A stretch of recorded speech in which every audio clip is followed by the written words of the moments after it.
All right, a little sauna talk at you today.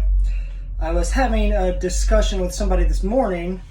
It really came down to the Jake Paul and Ben Askren fight, but more so centered around kind of what constitutes athleticism. Because I was saying, obviously, Ben Askren is an incredible wrestler, but I was saying he's not the best athlete. So that's what kind of started the conversation of what kind of constitutes, how do you define athleticism, and then kind of what are kind of key indicators of athleticism.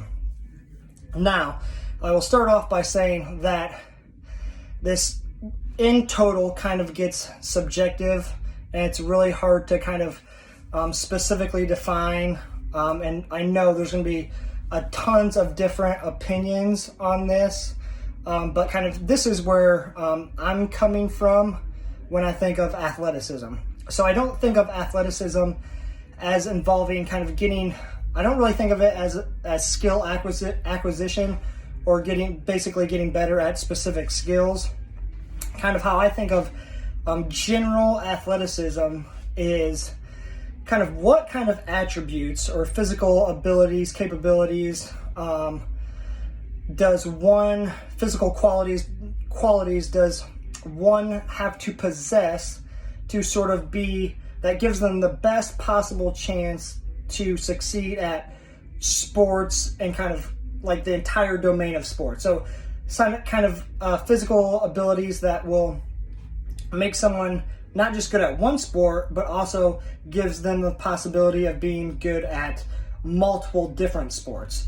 So an example of what I don't think athleticism is being able to throw a baseball very hard in the strike zone at home plate. There are a ton of really great pitchers out there that can throw upwards to 100 miles an hour, but this is really only because they have practiced and honed in and got really good at the specific skill of throwing a baseball hard. They have really long, loose, whippy arms that allows them to create the velocity they need on the baseball.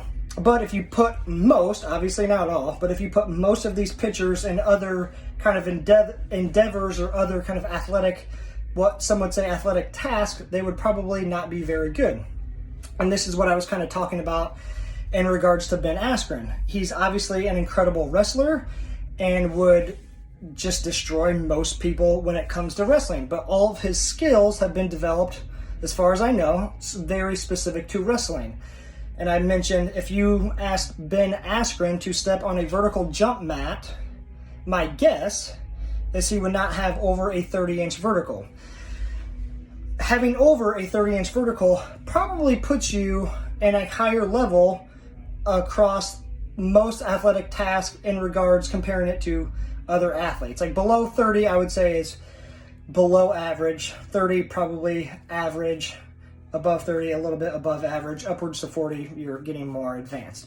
So when I think of athleticism, I think of skills like, I'll get a little bit more specific here, like kind of jumping ability, power, speed, agility, things like that. That's going to kind of give you the best chance to succeed across multiple sports.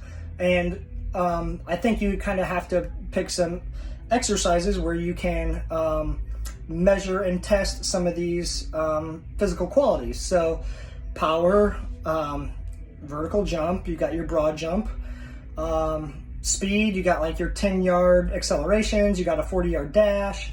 Agility, you got the pro agility, you got various other cone tests. Now, if somebody is really good, like way above average, upwards to like the 99th percentile on all these various tasks or tests that I just described, that doesn't necessarily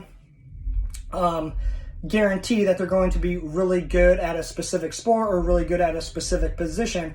But I think those are some of the things that is going to give them the best possible chance at succeeding in most sports. Now, there's very many sports out there that are very, very skill dominant, like curling. That's very specifically skill dominant. I don't think you have to be super powerful or speedy or agile to do well at curling. But again, all sports are different. That's why I'm saying what gives you the best possible chance to succeed at most sports. So I think those are the things I think about in regards to kind of what constitutes or what indicates general athleticism. And I think, to kind of support my argument and finish up here, I think if you took most athletes in most sports, the athletes that were the best at these various tests that I just previously described, they are likely probably the better athletes. So there you go. I'll let you chew on that. Also, just to finish this up, I am predicting that Jake Paul beats Ben Askren. Yeah, that's kind of beside the fact of general athleticism. Not that I'm saying Jake Paul's a better athlete than Ben Askren, but I don't think being very, very, very, very good at wrestling makes you a great athlete. It makes you very, very, very good at wrestling. So chew on that. Let me know. Comment below, share, just subscribe, whatever all you fellas do, and tell me what you think. Bye-bye.